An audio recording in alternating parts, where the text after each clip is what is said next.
வணக்கம் சகோ. வணக்கம் சகோ, எப்படி இருக்கீங்க? தாவேக்காவோட மாநாடு இப்போ நேற்றுலேருந்தே பெரிய அளவுக்கு அது பேசு பொருளாக மாறி இருக்கு இல்லையா? அது ஃபஸ்ட்டு விஷயமே விஜய் ஃபோட்டோக்கு பக்கத்தில் எம்ஜிஆர் அண்ணா. இது வந்து எல்லாரையும் கொஞ்சம் ஆச்சரியப்பட வைக்கிறது, திரும்பி பார்க்க வைக்கிற மாதிரியான ஒரு விஷயமா இருக்குது. இதில் என்ன செயல் திட்டம் இருக்கும்னு நினைக்கிறீங்க? இல்லை, நான் எதிர்பார்த்தது தான் நான் சொல்லுவேன். நான் ரொம்ப ஆச்சரியப்படுறதுக்கு நம்ம புருவங்களை உயர்த்துற மாதிரி நான் பார்க்கல. ஏன்னா அவங்க நெடுநாட்களாக பேசிக்கிட்டு இருக்கிற ஒரு தேரி என்ன, அல்லது இதுதான் நடந்திருக்குது, இது நடக்க போகுதுன்னு அவங்க சொல்கிற விஷயம் என்ன அப்படின்னு பார்த்தோம்னா, 67 ஒரு ஆட்சி மாற்றம் நடந்துச்சு, 77 ஒரு ஆட்சி மாற்றம் நடந்துச்சு, 2026 நடக்க போகிறது அப்படிங்கிறத அவங்க சொல்கிறாங்க. இன்னொன்று, அண்ணா அவர்களும் எம்ஜிஆர் அவர்களும் வந்து பார்த்தீங்கன்னா ஒரு பொதுவான பிம்பம். அவங்க வந்து ஒரு கட்சிக்குள்ளே சொருக்க முடியாது, ஐடியாலஜிக்குள்ளே சொருக்கலாம்னு வச்சுக்கோங்களேன். அண்ணாவை குறிப்பாக சொருக்கலாம். ஒரு ஐடியாலஜிக்கலான ஒரு லீடர் அவர். திராவிடம் அப்படிங்கிற ஒரு கான்செப்டை தமிழ்நாட்டுக்குள்ளே கொண்டு வந்து அதை வந்து ஒரு கட்சி நிறுவனமாக மாற்றினவர் அவர் தான். அப்போ அவங்க ரெண்டு பேரையும் ஐடியாலஜிக்கலாக நான் வந்து வச்சிருக்கிறேன். இன்னொன்று, அவங்க ரெண்டு பேருடைய காலகட்டமும் வந்து பார்த்தீங்கன்னா ஒரு மாற்றத்துக்கான ஒரு காலகட்டமாக இருந்துச்சு. 2 நாட்களாக காங்கிரஸ் இருந்துச்சு, காங்கிரஸை ஒழிச்சிட்டு திமுக வந்தாங்க. 2 நாட்களாக திமுக இருந்துச்சு, அவங்கள விலக்கிட்டு எம்ஜிஆர் வந்தார். எம்ஜிஆர் சாகர வரைக்கும் அவர் ஜெயிச்சுட்டே தான் இருந்தார். ஏதாவது சட்டமன்ற தேர்தலில் சொல்கிறேன் நான். அப்போ அந்த மாற்றத்தை நான் கொண்டு வருவேன் அப்படிங்கிறத எழுத்துப்பூர்வமாக பல அறிக்கைகளை பேசிக்கிட்டே இருக்கிறாங்க. ஒரு மேடையில் கூட அவர் பேசினார், 67 மற்றும் 77 நடந்த மாற்றம் மாதிரி இப்போ நடக்கும் அப்படிங்கிற மாதிரி அவர் பேசியிருக்கிறாரு. பட் ரெண்டுமே வந்து பார்த்தீங்கன்னா, ஒன்று வந்து அவர் கொள்கை தலைவராக வச்சிருந்த ஐயா காமராஜரை பீட் பண்ணி தான் வந்து ஆக்சுவலி திமுகவே வந்தாங்க. பட் அவர் அவ்வளோ டீப்பாக அவர் பேசாட்டியுமே கூட மாற்றத்தை மக்கள் கொடுத்தாங்க இல்லையா? இந்த முறையும் மாற்றத்தை மக்கள் கொடுப்பாங்க, இந்த முறையும் மாற்றத்தை மக்கள் கொடுப்பாங்க அப்படிங்கிறதுக்கான ஒரு ஸ்பீச்சை தான் நம்ம அதை பார்க்க முடியுது, புரிஞ்சுக்க முடியுது. அந்த அடிப்படையில் தான் 2 பேர் ஃபோட்டோவும் பயன்படுத்தி இருக்கிறாரு. ஆனால் கடுமையான விமர்சனங்கள் கண்டிப்பாக வரும். ஏன் அப்படின்னா, அண்ணா சொன்னதையும் எம்ஜிஆர் பண்ணதையும் வந்து நீங்கள் பண்ணுவீங்களான்னு கேட்பாங்க, அல்லது அவங்க பண்ண தவறுகளை நீங்கள் என்ன மாதிரி ஜட்ஜ் பண்ணுறீங்க, எவாலுவேட் பண்ணுறீங்கன்னு கேட்பாங்க. அதெல்லாம் பொறுத்திருந்து தான் பார்க்கணும் என்ன ரெஸ்பான்ஸ் பண்ண போறாரு அப்படின்றது. அந்த 2 கட்சிகளும் அதை எப்படி எடுத்துக்கோன்னு பார்க்குறீங்க? இதுவரையும் பெரியார், காமராஜர் போன்ற தலைவர்கள், பொதுவான தலைவர்கள், எல்லா கட்சிகளும் இன்னைக்கு வந்து அவங்க ஃபோட்டோஸை பயன்படுத்துகிறாங்க, அவங்களுக்கு புகழ் வணக்கம் செலுத்துகிறாங்க. ஆனால் இவங்க 2 பேரும் இன்றைக்கும் அந்த 2 கட்சிகளும் இருக்குது, அவங்க உருவாக்கிய கட்சிகள் இருக்குது. அந்த கட்சி தலைவர்களுக்கும் அவங்க ரொம்ப முக்கியமான தலைவர்களாக தான் இருக்காங்க. அவங்க இதை எப்படி எடுத்துப்பாங்கன்னு நினைக்கிறேன்? அவங்க எப்படி இதை நான் கவுண்டர் பண்ணுவாங்கன்னு நினைக்கிறேன்னா, குறிப்பாக திமுக எப்படி கவுண்டர் பண்ணுவாங்கன்னா, அண்ணா சொன்னதை நீங்கள் பண்ணுவீங்களான்னு கேட்பாங்க. இப்போ அண்ணாவோட கோட்பாட்டு புரிதல் உங்களுக்கு எவ்வளவு இருக்குன்னு கேட்பாங்க. அண்ணா சொன்னதை அடிக்கடி அவரே சொல்றாரு, மக்களிடம் செல், மக்களோடு பழகு, மக்களோட வந்து அரசியலை வந்து கத்துக்க அப்படிங்கிறாரு. நீங்க எப்ப மக்களோட வருவீங்கன்னு அவங்க கேட்பாங்க. அப்ப அதை இவர் எப்படி ஹேண்டில் பண்ண போறாரு? இப்ப வரைக்கும் ஒரு முக்கியமான சில விஷயங்களை மட்டும் தான் வெளியில வந்திருக்கிறாரே தவிர, எல்லா விதமான விஷயங்களுக்கும் பீப்புள் அட்ரஸ் அப்படிங்கிறத அவர் பண்ணலங்கிற விமர்சனம் ரொம்ப பெருசாவே இருக்குது.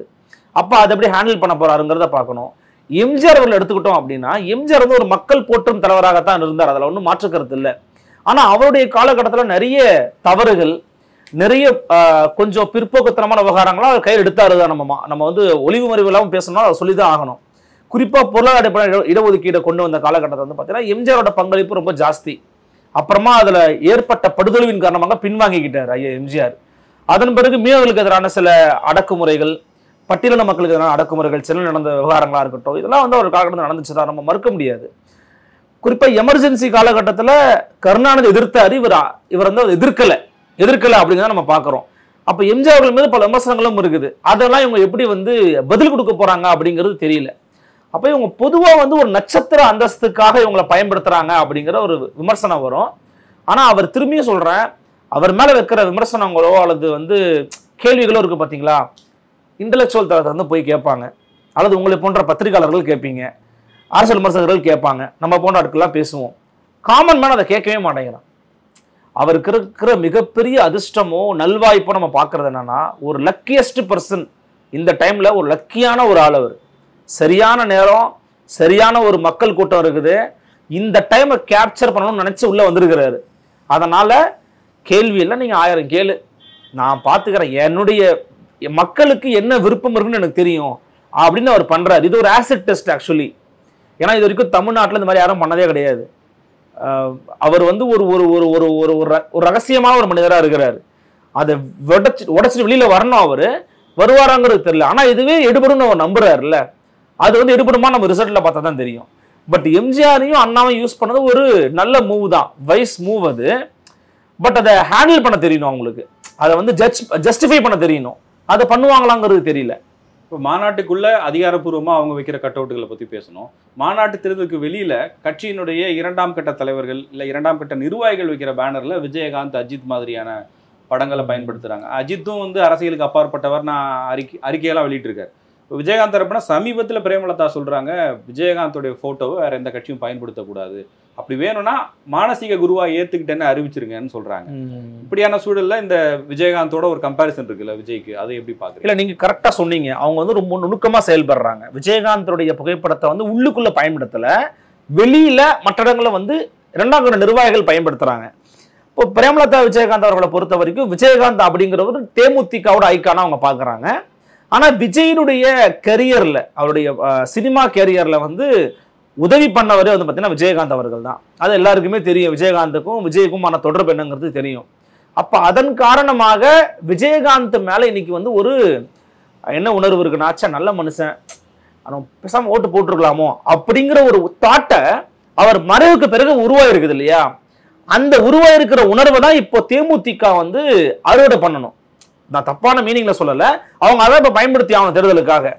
அந்த ஸ்பேஸை விஜய் பயன்படுத்திக்கிட்டு இருக்கிறார் இப்போ. ஏன்னா இப்போ விஜய் வந்து விஜயகாந்த் மூலமா தாங்க சினிமா துறையில நிறைய உதவிகள் மூலமா வந்துட்டாரு. நாங்க வைரத்தை விட்டுட்டோம், தங்கத்தை விட மாட்டோம்னு பேசுறாங்க. அப்படின்னா விஜயகாந்த் மீது உருவாகி இருக்கக்கூடிய அந்த கரிசன பார்வை இருக்குல்ல, அந்த கரிசன பார்வையை தனதாக பார்க்கிறாரு விஜய்.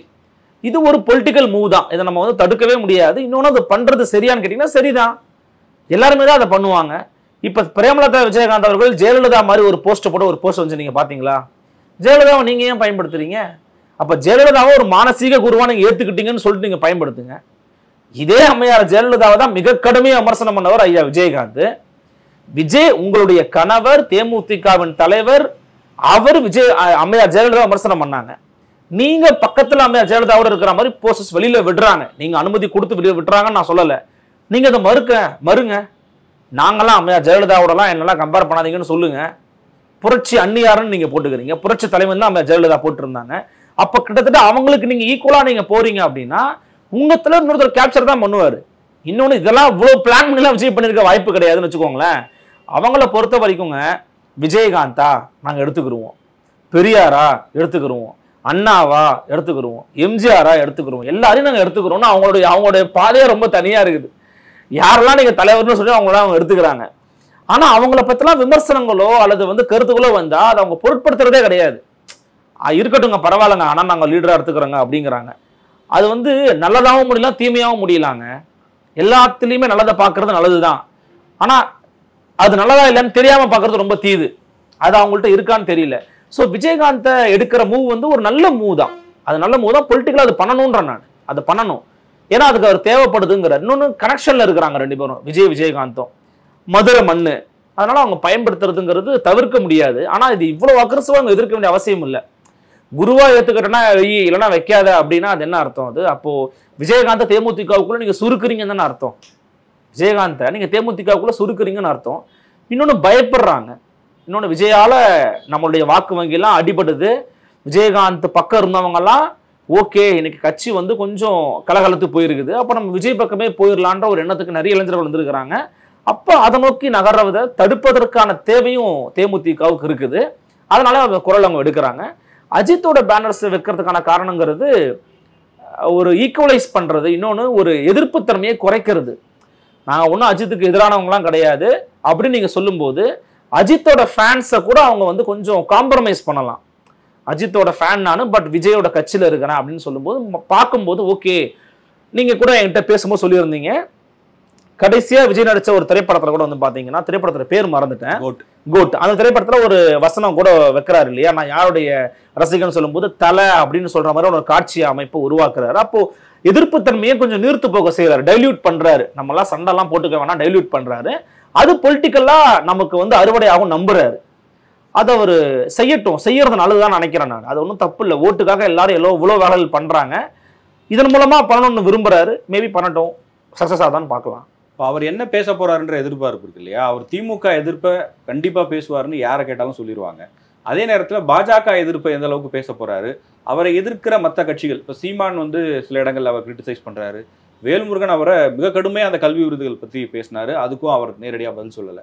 இந்த மாதிரி இந்த திமுகவை தவிர்த்து பிற கட்சிகள் அவரை விமர்சனம் பண்ணுறது, இல்லை அவர் மீது வைக்கப்படுற விமர்சனங்கள், அதற்கெல்லாம் பதில் சொல்லுவாருன்னு நம்ம எதிர்பார்க்கலாமா? இல்லை, ஏன் எதிர்பார்ப்பு அல்லது பொதுவாக இருக்கிற ஒரு ஊடகங்களாக எதிர்பார்ப்பு நான் சொல்லுவேன். இன்னொன்று, பொதுவான எக்ஸ்பெக்டேஷன்ஸ் அப்படிங்கிறது ரொம்ப யூனிக்கான விஷயம். நீங்கள் கேட்டது ரொம்ப முக்கியமான கேள்வி. ஏன்னா அவருடைய கொள்கை எதிரி அப்படின்னு அறிவிச்சது பாஜக, அரசியல் எதிரி அப்படிங்கிறது திமுக. இவங்க ரெண்டு பேரையும் தான் அவர் பிரதானமா எதிர்க்கணும் அல்லது எதிர்க்க வேண்டும் அப்படிங்கிற எதிர்பார்ப்பு.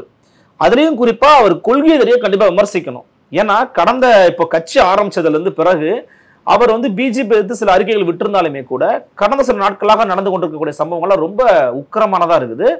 அதிலும் குறிப்பாக விஜய் அவர்கள் இதெல்லாம் குறித்து அவர் பேசினாருன்னா இது வேற ஒரு டைமென்ஷனை திரு விஜய் அவர்களுக்கு கொடுக்கும், தாவேக்கா மேலேயும் ஒரு வெளிச்சத்தை விழ வைக்கும். என்ன டைமென்ஷன் நான் சொல்ல விரும்புறேன்னா, இப்ப அண்மையில இந்தியா முழுக்க வாக்கு திருட்டு விவகாரத்தை அம்பலப்படுத்தி இருக்கிறார் ஐயா ராகுல் காந்தி. இப்ப ராகுல் காந்தியோட இந்த ஓட்சோரி விவகாரத்தை அவர் அதை தொடர்பாக நடத்த நடைபெறணியின் போது அவர் கைதும் பண்ணாங்க. கைது பண்ணும் போது தமிழ்நாட்டில் உடனடியாக அறிக்கை விட்டார் திரு விஜய். காங்கிரஸ் கட்சிக்கு ஒரு பாதிப்பு ஏற்படுத்தினா உடனே அறிக்கை விடுறாரு. அப்போ காங்கிரஸ் கட்சி வெளிப்படுத்தி இருக்கக்கூடிய அம்பலப்படுத்தி இருக்கக்கூடிய இந்த வாக்கு திருட்டு விவகாரத்தை அவர் அங்க பேசணும். பாஜகவும் எலெக்ஷன் கமிஷனும் சேர்ந்து நடத்தக்கூடிய நாடகத்தை நாங்க அம்பலப்படுத்துவோம். இது போன்ற நாடகத்தை தோலுறுத்து நம்ம காமிக்கணும். நம்ம மக்கள்லாம் அதுக்காக ரொம்ப விழிப்புணர்வோடு இருக்கணும். வாக்கு பூத்துல ரொம்ப கவனமா இருங்க. இது உங்களையும் பாதிப்படை செய்யும் இல்லையா? அப்போ அதுல ரொம்ப கவனமா இருங்கன்னா அவர் அங்க அறிவுறுத்தணும்னா பிஜேபி அடிக்காம வருடி விட்டுக்கிட்டுலாம் அறிவுறுத்த முடியாது. அப்ப பிஜேபியை போட்டு கடுமையா சாட வேண்டிய ஒரு தேவை இருக்குது. என்னங்க தேர்தல் ஆணையத்துக்கு முன்னா பிஜேபி எங்க முட்டு கொடுக்குறீங்கன்னு அவர் கேட்கணும். எலெக்ஷன் கமிஷனை பத்தி பேசினா, ஞானேஷ்குமாரை பத்தி பேசினா ஏன் பிஜேபி உள்ள வரீங்க? யாருமே இல்லாத ஒரு ஹோம்லெஸ் பீப்புளுக்கு 000 நான் போட்டு கொடுத்தோங்கிறாங்க. இது என்ன அற்பத்தனமான வாதமா இருக்குது? ஒரு எலெக்ஷன் கமிஷன் இப்படி பேசின வரலாறே கிடையாது. அது பிரஸ் மீட்டா அது அப்படின்னு அவர் கேட்டு கிரிட்டிசைஸ் பண்றாரு அப்படின்னா அது நேஷனல் நியூஸ், தேசிய செய்தியா மாறும். நீங்க இங்க திமுக திட்டத்தை மட்டும் பிரதானமா வச்சுக்கிட்டீங்க அப்படின்னா உங்க மேல எழக்கூடிய சந்தேகத்தை நீங்களே அதுக்கு தீனி போடுறீங்கன்னு அர்த்தம். அப்போ பிஜேபி எதிர்ப்பை கடுமையா வைக்க வேண்டிய ஒரு தேவை இருக்குது. குறிப்பா எஸ்ஐஆர், சிறப்பு வாக்காளர் திருத்தம், அதன் மூலமாக ஏற்படுத்தப்படக்கூடிய பாஜகவுடைய சதி வேலைகள்னு ஒரு விமர்சனம் இருக்குது. அப்ப அதன் மேல நீங்க என்ன உங்களுடைய பார்வை வைக்கிறீங்க? இப்படின்னா அண்மை காலத்தில் ஏற்படுத்தப்பட்டிருக்கக்கூடிய பாஜக விமர்சனங்களுக்கு அவர் பதில் கொடுக்கணும், அதை அவர் கூர்மைப்படுத்தணும். அட் த சேம் டைம் திமுக மேல அவர் ரொம்ப ஷார்ப்பான விமர்சனங்களை வைக்கணுங்க. முதல் மாநாட்டுல ஊழல் போலியா பேசுறாங்க, அவங்க பாசனா நீங்க பாயாசம்னாங்க. இந்த முறை பாயாசம்னு அப்படியே விட்டுறக்கூடாது. பாயாசத்துக்குள்ள இருக்கிற முந்திரியை வெளியெடுக்கணும், திராட்சையை வெளியெடுக்கணும், சேமியாவை வெளியெடுக்கணும், பாலை வெளியெடுக்கணும். அந்த மாதிரி முழுசா இதெல்லாம் இவங்க பண்றாங்க, நீங்க அம்பலப்படுத்தணும். உதாரணத்துக்கு தூய்மை பணியாளர் விவகாரம், அவங்க நம்ம எல்லாருக்குமே தெரியும், ஊடகங்களுக்கும் தெரியும், பொது சமூகத்துக்கும் தெரியும், போராடி சிறைப்படுத்தப்பட்டவங்க அல்லது அடைத்து வைக்கப்பட்டவங்க யாருமே மறுநாள்ல போய் சிஎம் போய் பார்க்கல. அது அப்படியே ஐயா சேகர் பாபு நடத்திய நாடகம் அப்படிங்கிறது எல்லாருமே விமர்சனங்கள் வைக்கிறாங்க. எதிர்கட்சிகள் ஓப்பனாவே சொல்லிட்டாங்க, சேகர் பாபு நடத்தினது நாடகம் தான் சொல்லிட்டாங்க. அப்போ அந்த நாடகத்தை பத்தி இவர் பேசுவாரா? அப்போ இங்க நடந்து கொண்டிருக்கக்கூடிய ஆணவ கொலைகளுக்கு எதிராக ஒரு வாய் திறக்கலங்கிற விமர்சனம் ரொம்ப பெருசா இருக்குது. ஏன்னா அவர் மேல இருக்கிற பார்வைங்கிறது சாதிகளுக்கு அப்பாற்பட்ட ஒரு பார்வை இருக்குது, மதங்களுக்கு அப்பாற்பட்ட ஒரு பார்வை இருக்குது. அப்படின்னும் போது சமூகத்துல நீங்க பெரியாரை பேசுறீங்க, அண்ணல் அம்பேத்கரை பேசுறீங்க அப்படின்னா விளிம்பு நிலை மக்களுக்கு எதிராக தொடர்ச்சியாக நடத்தப்படக்கூடிய இந்த ஆணவ படுகொலைகள் அப்படிங்கறத பத்தி நீங்க பேசணும். இதுல வெறும் சாதி மட்டும் இல்ல, வர்க்கமும் அடங்கி இருக்குது, ஆணாதிக்க குணமும் அடங்கி இருக்கிறது, பெண் ஒடுக்குமுறையும் அடங்கி இருக்குதுன்னா நீங்க எல்லாத்தையும் கலந்துபட்டு பேச வேண்டிய தேவை உங்களுக்கு இருக்குது. சமூக நீதி பேசாத ராஜஸ்தான்ல ஆணவ கொலைக்கு எதிரான தனிச்சட்டம் ஏற்றி இருக்கிறாங்க.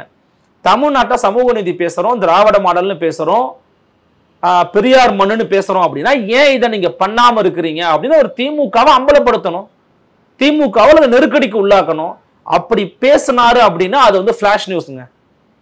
இதெல்லாம் அவர் பேசாம மீண்டும் பொதுப்படையான திமுக எதிர்ப்பு, பாஜக எதிர்ப்பு, பேர் சொல்லாம எதிர்க்கிறது.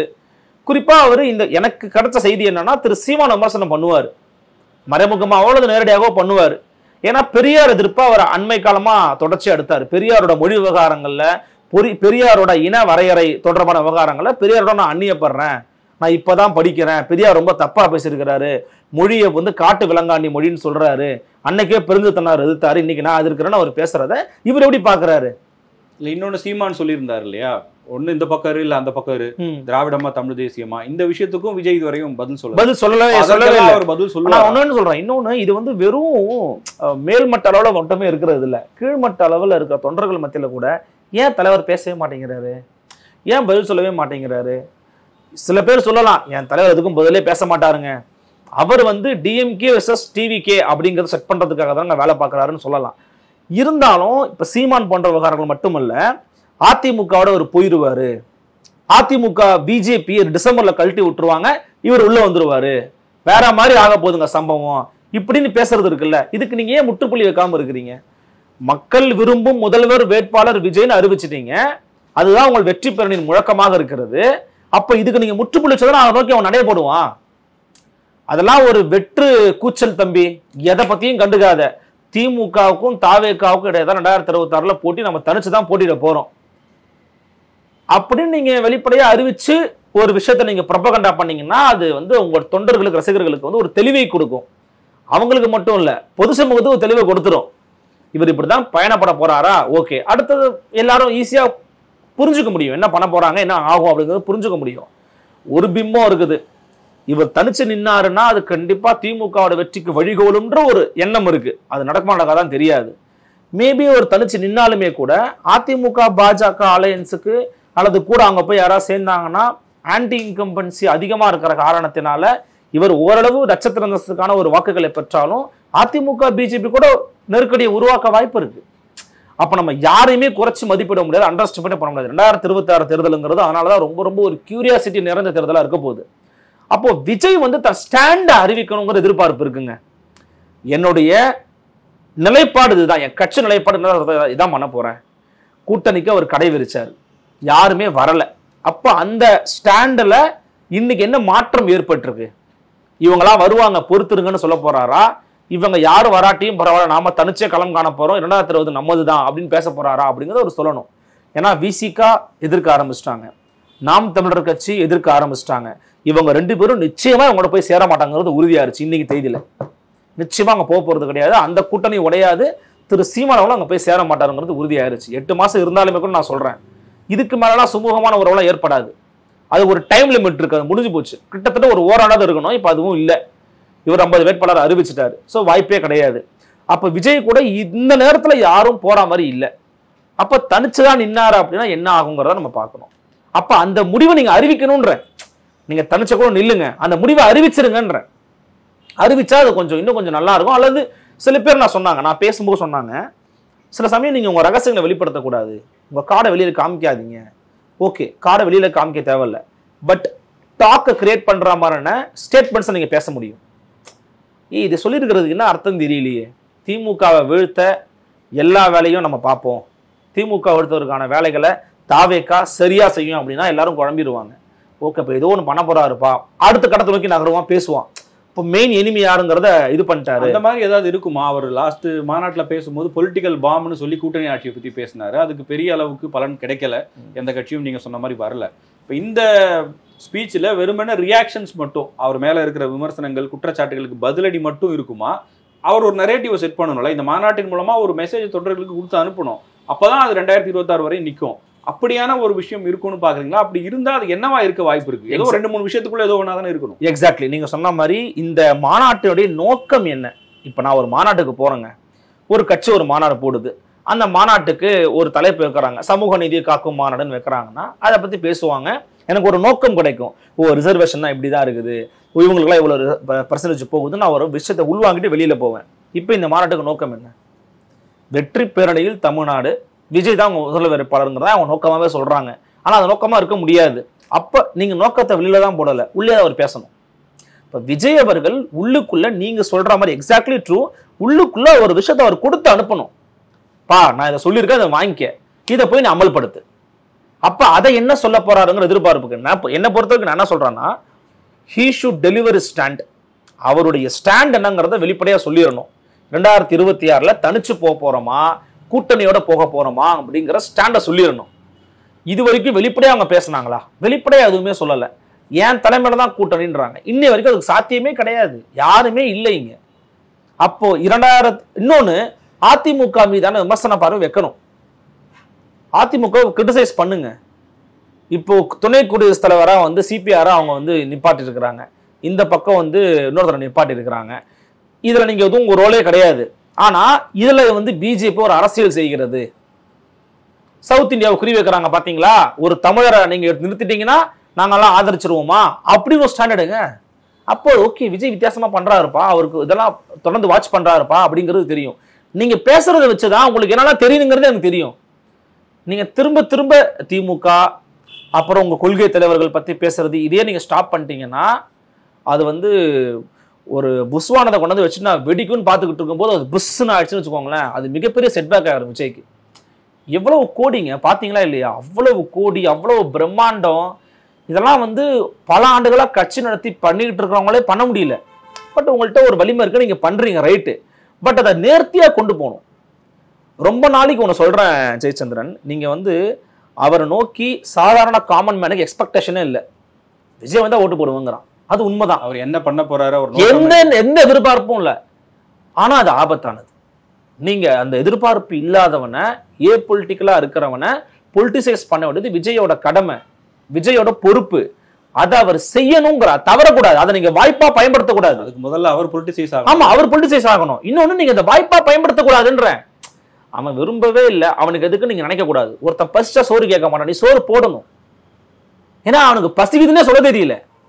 நீங்க வெறும் விஜய் டிவிக்கே விஜய் அண்ணா வந்தா ஓட்டு போட்டுருவேன் அப்படின்ற பிம்பத்தை முதல்ல உடைக்கணும். நீங்க விஜய் சொல்ற கருத்து சரியா இருக்கு. ஏன்னா இங்க மாற்றத்துக்கு நிறைய பேர் ஏற்கனவே வந்துட்டாங்க, ஏற்கனவே களத்துல இருக்கிறாங்க. அவங்கள்ட்ட இல்லாத ஒரு திறன் உங்கள்கிட்ட இருக்கு. நீங்க எப்படி நிரூபிப்பீங்க? நீங்க கொள்கை வழியா தான் நிரூபிப்பீங்க, பேச்சு வழியா தான் நிரூபிப்பீங்க. நீங்க எப்படி டிஃபெண்ட் பண்றீங்கன்னு நம்ம பார்க்கணும். இன்னொன்னு, இந்த மாநாட்டுக்கு பிறகாவது விஜய் பத்திரிகையாளர்களை மீட் பண்ணியே ஆகணும். அப்படி இதுக்கு பிறகு ஒரு பத்திரிகையாளர்களை மீட் பண்ணல அப்படின்னா அது உண்மையிலேயே ஒரு சரியான அப்ரோச்சா இருக்காது. எனக்கு தெரிஞ்சு பல தலைவர்கள் வந்து பாத்தீங்கன்னா மாநாட்டு நேரத்துல மாநாட்டுக்கு முன்னாடி மீட் பண்ணுவாங்க. நீங்க நிறைய பேர் கவர் பண்ணிருப்பீங்க. மாநாடு போறதுக்கு முன்னாடியோ அல்லது மாநாடு முடிஞ்ச பிறகாவது கண்டிப்பா மீட் பண்ணியிருப்பாங்க. இந்த மாதிரி போறோம், ஓகே நன்றி, பார்ப்போம், முடிஞ்ச பிறகு நம்ம தனியா கூட ஆஃபீஸ் வந்து மீட் பண்ணுவோம்னு சொல்லுவாரு. அப்படி விஜய் சொல்லணும். இந்த மாநாட்டுக்கு பிறகு பனையூர்ல நம்ம கட்சி அலுவலகத்துல வருகின்ற ஞாயிற்றுக்கிழமை காலை 11 மணிக்கு நான் பிரஸ் எல்லாம் மீட் பண்றேன் அப்படின்னு அறிவிங்க. அதுவே கூட டாக்கா மாறுங்க. பிரஸ் எல்லாம் கூப்பிடுறாருப்பா அப்படிங்கிறத பார்ப்பாங்க. அப்படிலாம் இல்லாம வெறுமனே ஒரு சில அறிவிப்புகள், ஏன்னா தீர்மானம் போடுவாங்க, மாநாட்டு தீர்மானங்கள் போடுவாங்க. மாநில கல்விக் கொள்கைன்னு ஒண்ணு வந்திருக்குது, தமிழ்நாடு அரசு வெளியிட்டது. அது அப்படியே டிட்டோ என்இபியை காப்பி பண்ணிருக்குதுன்னு சொல்றாரு அண்ணாமலை. ஜவஹர்நேசன் சாரம் வந்து அதை தான் வந்து வழிமொழிகிறாங்க. அண்ணாமலை நான் வழிமொழியில, ஆனா என்இபியை வெளிப்படுத்துறதே ரொம்ப ஆபத்தானதா இருக்குது. நீங்க சொல்ற மாதிரி, யார் விஜய் சொல்ற மாதிரி பிஜேபி அடிவிட்டு நடக்கிறது திமுகங்கிறதுக்கு ஒரு அல்வா மாதிரி கண்டென்ட். இப்ப வரைக்கும் ஒருத்தர் கூட வாய் திறக்கலாம் கட்சியில. மாநில கல்விக் கொள்கைன்னு 67 பக்கத்துக்கு வெளியிட்டிருக்கு திமுக. அதை பத்தி ஒருத்தர் கூட பேசலங்க. என்இபியை பத்தி 2 வருஷம் நம்ம டிபேட் பண்ணோம் தமிழ்நாட்டில். உங்களுக்கு தெரியும், நீங்களும் 100 இன்டர்வியூ எடுத்திருப்பீங்க. என்இபி பத்தி எப்படி தமிழ்நாட்டில் தாக்கத்தை ஏற்படுத்துது, இது ரொம்ப ஆபத்தானதா இருக்குதுன்னு நம்ம எவ்வளவு பேர் எடுத்திருப்போம். அதை பத்தி எவ்வளவு பேர் பேசியிருப்போம். தமிழ்நாடு அரசு கொண்டு வந்த கல்விக் கொள்கையை பத்தி ஏன் இவங்க வாயா திறக்கல? அப்ப அதெல்லாம் உங்களுக்கு ஒரு வாய்ப்பை நீங்க தவற விடுறீங்க. உங்களுக்கு அதை பத்தின அறிதல் இல்லை, புரிதல் இல்லை. அதை தெளிய வைக்க வேண்டிய பொறுப்பு யாருக்கும் கிடையாது, விஜய்க்கு மட்டும்தான் இருக்குது. அப்ப விஜய் இதை புரிஞ்சுக்கிட்டு இந்த மாநாட்டில் இப்படி எல்லாம் நீங்க கொண்டு போய் ஆன்டி பிஜேபி ஆன்டி டிஎம்கே மட்டும்தான் அவரை தொடணும். அப்படி தொட்டாதான் அவருக்கு லாபம். மற்றவங்களை நீங்க சொல்ற மாதிரி திரு வேல்முருகன் அவர்களையோ அல்லது சீமான் அவர்களையோ ஒரு தொட்டாருன்னா அது அவருக்கு வந்து லாபமும் கிடையாது, செட்பேக்காக வாய்ப்பு இருக்கு. ஏன்னா நீங்க தொட்டீங்கன்னா அவங்க கண்டிப்பா எதிர்த்து விளையாடுவாங்க. அவங்க 15 வருஷமா களத்துல இருக்கிறாங்க. உங்களை எதிர்த்து விளையாடுறதுக்கு அவங்கள்ட்ட 1000 கணைகள் இருக்கு. அவங்க அதை வீசும்போது நீங்க அதை எதிர்கொண்டதுலேயே உங்களுடைய வலிமையை இழந்துருவீங்க. நீங்க தொடர்ச்சி அவங்கள எதிர்கொண்டாகணும். அவங்களுக்கு அதனால எந்த விதமான நஷ்டமும் கிடையாது. ஏன்னா அவங்க உங்களையே அடிப்பாங்க, திமுகவே அடிப்பாங்க, பிஜேபி அடிப்பாங்க. நீங்க 10ஓட 11 தான் அவங்களுக்கு. ஆனா உங்களுக்கு அப்படி கிடையாது. நீங்க மெயின் எனிமையா திமுக சொல்லிட்டீங்க, பிஜேபி சொல்லிட்டீங்கன்னா அந்த எதிர்ப்புல நீங்க ஸ்ட்ராங்கா இருக்கணும். ஆனா அதுல ரொம்ப மைன்யூட்டா இருக்கணும். மேம்போக்கான எதிர்ப்பு, மேம்போக்கான பேச்சு, மறைமுகமான தாக்குதல் அப்படிங்கிறது இந்த முறை எடுபடாது. அதனாலதான் போன முறை இருந்த எதிர்பார்ப்பு இந்த முறை இல்ல. ஜெயச்சந்திரன், நீங்க பாத்தீங்கன்னா தெரியும், இந்த முறை வந்து ஏதாவது ஒரு பேசட்டும், பேசின பிறகு பார்ப்போன்ற எதிர்பார்ப்பு மக்கள் போயிட்டான். இல்லை, இன்னொரு கேள்வியும் வருது. இப்போ அவருக்கு முதல் மாநாட்டில் வந்த கூட்டம் வந்து எல்லாரையும் பேச வச்சுது. இப்போ இந்த மாநாட்டில் அதை விட பெரிய கூட்டத்தை திரட்டணுன்றதுக்காக தான் பெரிய இடத்த தேர்வு செஞ்சுருக்காங்க, லொக்கேஷனையும் மாற்றிருக்காங்க. இல்லைனா இது வட மாவட்டங்களில் தான் இந்த கட்சி அப்படின்னு சொல்லிடக்கூடாதுன்னு தென் மாவட்டங்கள் பக்கம் போயிருக்காங்க. ஒருவேளை இந்த மாநாட்டுக்கு பிறகு மிகப்பெரிய ஒரு கூட்டத்தை அவர் அங்கே காமிக்கிறாரு அப்படின்னா அதுவே ஒரு பெரிய மெசேஜா வந்துடாதா? இல்ல அது ஒரு மொமெண்டம் கிரியேட் பண்ணிடாதா விஜய்? இல்ல நான் என்ன பேச போறாருங்கிறத தாண்டி அவர் பின்னால் இருக்கிற இந்த கூட்டம் வந்து எல்லாரையுமே அவங்க கேம் பிளானையே மாத்த வைக்கும் இல்லையா? இல்ல, இப்ப வரைக்கும் அவர் வந்து அவருடைய பேச்சு யாரையும் பேச வைக்கல. இப்ப நம்ம டிபேட் பண்றதோ, நம்மை போன்ற பல ஊடகவியலாளர்கள் பேசுறதோ அல்லது மற்ற கட்சிகள் பேசுறதோ அவருடைய பேச்சின் காரணமா யாருமே பேசல, கூட்டத்தால தான் பேசுறாங்க. நம்ம அதை ஓப்பனா ஒத்துக்கிறோமே. விஜய் வந்து அவருடைய கூட்டம் அவருக்கு பின்னாடி இருக்கு அப்படிங்கிறது மட்டும்தான் மற்றவர்களை பேச வைக்குது. அதுல ரெண்டு விஷயம் இருக்குது. ஒருத்தர் நன்மைக்காக பேச, ஒருத்தர் தீமைக்காக பேசுறாரு. இப்ப நன்மைக்காக நான் எப்ப இவ்வளவு பேர் உன் பின்னாடி நிக்கிறாங்க, அவங்கள பொலிட்டிசைஸ் பண்ணியா, அவங்களுக்கு நல்லது எடுத்து சொல்லுங்க, அவங்களை இந்த மாதிரி மாத்துங்க, அவங்க இதெல்லாம் எடுத்து கொடுங்கன்னு நம்ம சொல்லணும். ரெண்டாவது, இந்த கூட்டத்தை உடைக்கிறதுக்கான வேலை எல்லாருமே பண்ணுவாங்க. அது விசிகாவும் பண்ணும், நாம் தமிழரும் பண்ணும். ஏன்னா அவங்க பாயிண்ட் ஆஃப் வியூல பார்க்கும்போது அவங்களுடைய கிரவுண்டுக்குள்ள நீங்க கை வைக்கிறீங்கன்னு அவங்க ஃபீல் பண்ணிட்டாங்க அப்படின்னாலே அதை கண்டிப்பா எதிர்வினையாற்ற வேண்டிய தேவை அவங்களுக்கு இருக்குது சார். நீங்க வந்து ஏன் அவங்க இந்த நேரத்துல பேசணும்? உங்க எனிமி இவங்களை அப்பெல்லாம் அவங்க பார்க்கவே மாட்டாங்க.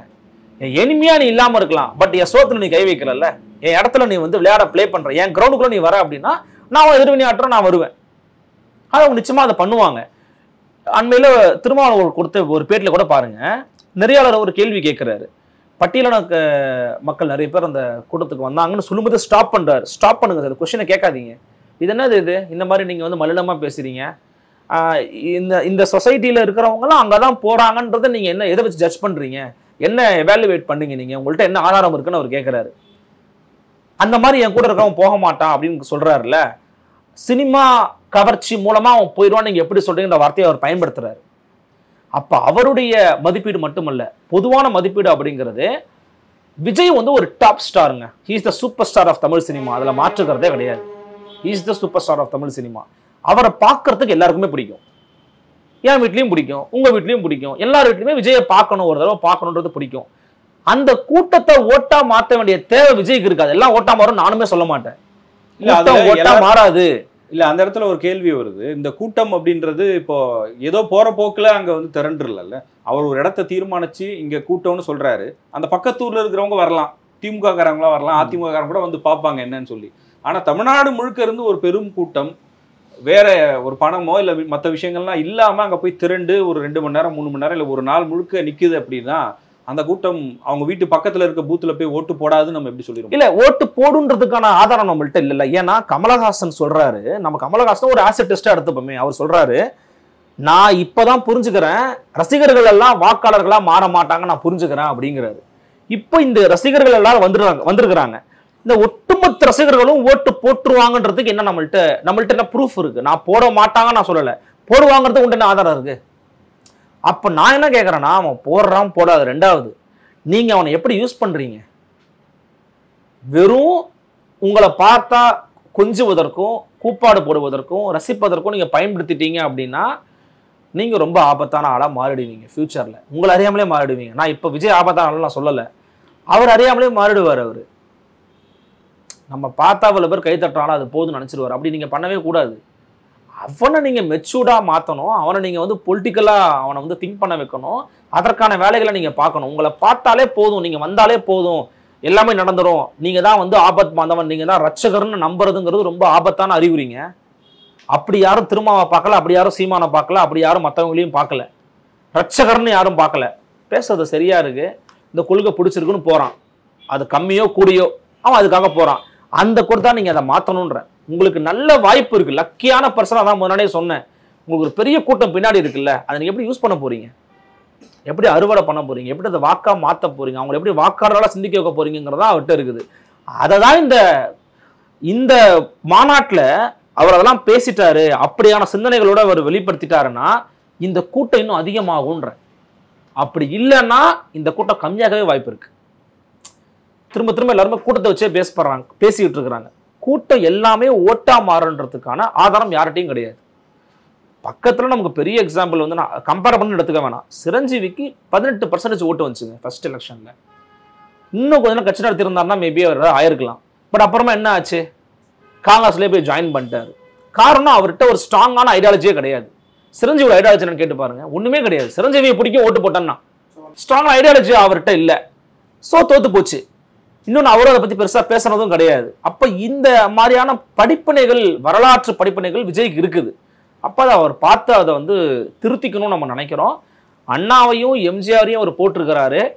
அண்ணாவையும் எம்ஜிஆரையும் பத்தி அவர் அங்க பேசணும். ஓகே, பேசட்டும், தப்பு இல்லை. பட் கரண்ட் பாலிடிக்ஸ்ல அவரோட ஸ்டாண்டை, அவரோட நிலைப்பாட்டை வெளிப்படுத்தினா மட்டும்தான் மக்கள் வந்து எங்கேஜ் ஆகும். இல்லைனா ஓகே 6 மாசம் தலைவர் ஒரு தடவை கூட்டம் போடுவார், வந்து பார்த்துட்டு போவோம்னு நினைச்சு போயிடுவான். அது அவருக்கே ஆபத்தானதா மாறும். நன்றி. நன்றி.